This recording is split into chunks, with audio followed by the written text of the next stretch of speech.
चाहूंगा, जो सिर्फ आपको बताना चाहूंगा कि जिस तरह अभी ये चीजें एक्सपेक्टेशन से पहले हो रही हैं, इस तरह ये भी नहीं कहा जा सकता कि 100 एक्सचेंजेस की लिस्टिंग वाकई 500 दिन में होगी, या 100 एक्सचेंजेस की लिस्टिंग जो है वो 300 दिन में पूरी हो जाएगी, या 100 एक्सचेंजेस की लिस्टिंग 400 दिन में पूरी हो जाएगी। इसी तरह इस बात की भी कोई गारंटी नहीं की जा सकती कि जो ट्रेडिंग 500 दिन के बाद शुरू करानी थी, जो ट्रेडिंग 100 एक्सचेंजेस के बाद शुरू करानी थी, वो ट्रेडिंग जो है वो 50 एक्सचेंजेस के बाद शुरू हो जाए, वो एक्सचेंजेस 20 एक्सचेंजेस के बाद शुरू हो जाए, वो 5 एक्सचेंजेस के बाद शुरू हो जाए, वो 500 दिन की जगह पे 350 दिन के बाद शुरू हो जाए। कुछ नहीं कहा जा सकता और कुछ कहना भी नहीं जाना चाहिए, क्योंकि यही है सारा कुछ। जब हम क्रिप्टो की बात करते हैं तो इसमें ऐसा ही होता है। यहां पर तो जितनी ओपन तरीके से, जितने खुले तरीके से फ्यूचर प्लानिंग डिस्कस कर ली जाती हैं, उसका मतलब ये नहीं होता कि हरगिज वैसे ही हर एक चीज को उसी तरीके से ही किया जाएगा, लेकिन तरीके सलीके के साथ, और जो बेहतरीन वक्त होता है, मेन चीज इसमें ये होती है कि जो वक्त होता है वो बेहतरीन होता है, उसके मुताबिक जो है वो चीजें होती हैं। हम अक्सर अपने बच्चों को कह रहे होते हैं कि बेटा ये तुम्हारा पढ़ने का टाइम है, खेलने कूदने का टाइम नहीं है। इसका मतलब ये होता है कि हम ये बता रहे होते हैं कि बेटा वक्त तुम्हारा वो भी आना है, लेकिन अभी इस पे फोकस करो। हम अपने बच्चों को कह रहे होते हैं कि बेटा ये तुम्हारा करियर बनाने का टाइम है, ये तुम्हारा आशिकी का टाइम नहीं है। इसका मतलब होता है कि आशिकी का टाइम जब आएगा भाई तब कर लेना। इसी तरह ये है कि क्या चीज कब करनी है, किस वक्त पे करनी है, उसी वक्त पे सूट करती है। तो ये कंपनी को बेहतरीन पता होगा कि 500 दिन के बाद ट्रेडिंग कराने से माहौल बनेगा, तो 500 दिन के बाद ट्रेडिंग कराई जाएगी। 700 दिन के बाद कराने से माहौल बनेगा तो 700 दिन बाद कराई जाएगी। 300 दिन के बाद ट्रेडिंग कराने से माहौल बनेगा तो 300 दिन के बाद कराई जाएगी। बट किसी भी टाइम पे जब कंपनी को यह बेहतर लगेगा उस टाइम के ऊपर करेगी, लेकिन रोड मैप जो है वो पहले से आपके इल्म में है। तो ये बी लब के बारे में थी, और नई एक्सचेंजेस, आने वाली एक्सचेंजेस आप एक्सपेक्ट करें बहुत जल्दी आपके पास आ जाएंगी। मीटिंग का टाइम वैसे ही मेरा आधा घंटे का होता है, तबीयत नासाज है तो हो सकता है मैं 1-2 मिनट पहले ही खत्म कर जाऊं। एक दो चीजें सिर्फ और बता दूं। यूएसडीबी का नाम सुना तो होगा आपने, यूएसडीबी, जिसे यूएसडी बीफर कहते हैं। जिनको नहीं पता उनको रिवाइज करा देता हूं। स्टेबल कॉइन, जिसका मतलब होता है जिसकी प्राइस जो है फ्लक्चुएट नहीं करती, उसकी प्राइस जो है वो स्टेबल रहती है, उसकी प्राइस का बीटीसी की प्राइस से कोई ताल्लुक नहीं होता, उसकी प्राइस का किसी और चीजों से ताल्लुक नहीं होता, वो स्टेबल रहती है। तो वो यूएसडी बी जो है, इसमें यूएसडी बहुत सारे हैं। यूएसडी टीथर है जिसे यूएसडीटी कहते हैं, यूएसडीसी है जो क्वाइन बेस वालों का है, यूएसडी था जो बाइनेंस का है, जो बंद हो गया मार्च के बाद, वो कहीं लिया दिया नहीं जा सकता, वो बाइनेंस से अपना बंद कर दिया बीयूएसडी। और वो अभी हर एक को कहता है कि आप अपना बीयूएसडी बेच के और अपना यूएसडीटी ले लें या कुछ और ले लें।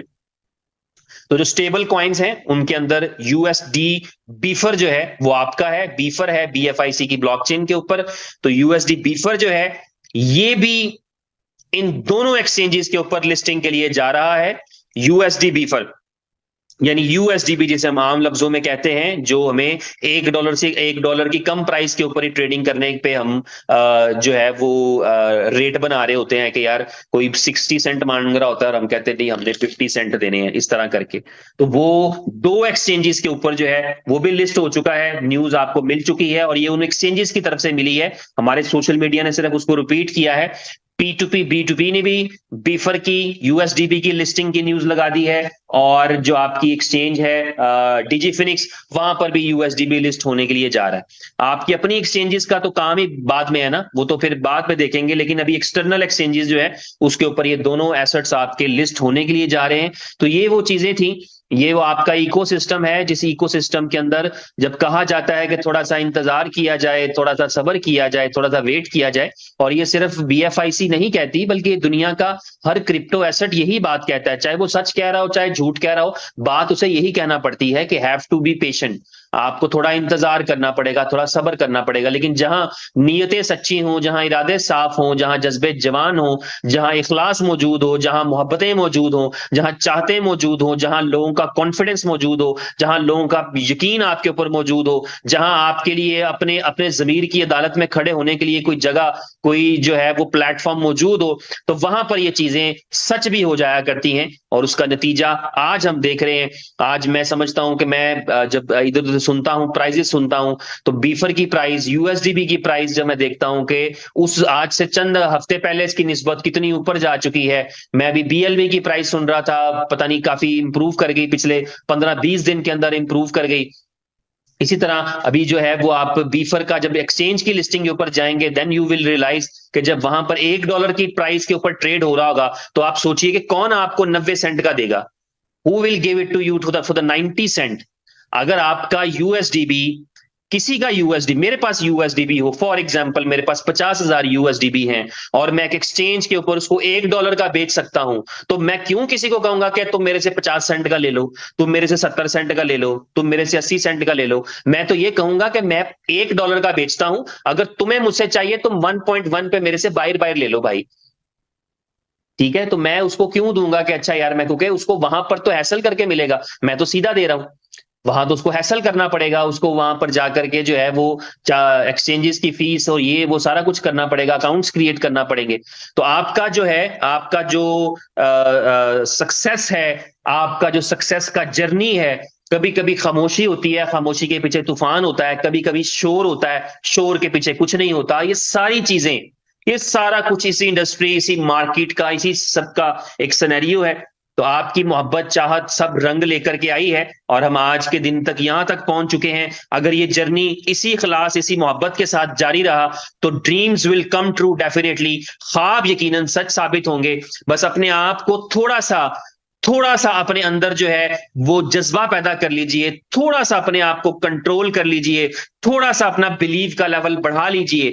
मैं उन दोस्तों के बारे में सोच रहा हूं जिन्होंने मेरी आंखों के सामने 1 करोड़ कॉइन बेच दिया है बी लव का, और जब वो बी लव बेच चुके हैं बहुत चीप प्राइस के ऊपर, और मैं ये समझता हूं, थोड़ी देर के लिए अज्यूम तो करें, सोचे तो सही कि आज से 2 महीने के बाद अगर ये $2 की प्राइस पे ट्रेड हो रहा हो, फर्ज करें, तो उन पर क्या गुजर रही होगी, उनको उनकी जल्दबाजी ने कितनी बड़ी सजा दी अगर ऐसा हो तो, या 6 महीने बाद ट्रेड हो रहा हो, तो उनके लिए कितना दुख वाली ये बात होगी कि उन्होंने कैसे गोल्डन चांस को अपने हाथ से आके छोड़ दिया। हम गोल्डन अपॉर्चुनिटीज तलाश करते हैं अपनी जिंदगी में, हम सुनहरे मौके अपनी जिंदगी में तलाश करते हैं। एक एग्जाम्पल शायद मैं पहले भी, एक स्टोरी छोटी सी पहले भी सुना चुका हूं, पारस पत्थर के बारे में। मशहूर कहा जाता है कि पारस एक ऐसा पत्थर है, नायाब पत्थर है, कि अगर वो किसी चीज को टच कर जाए, किसी लोहे को टच कर जाए, किसी मेटल को टच कर जाए, तो उसे सोने में बदल देता है।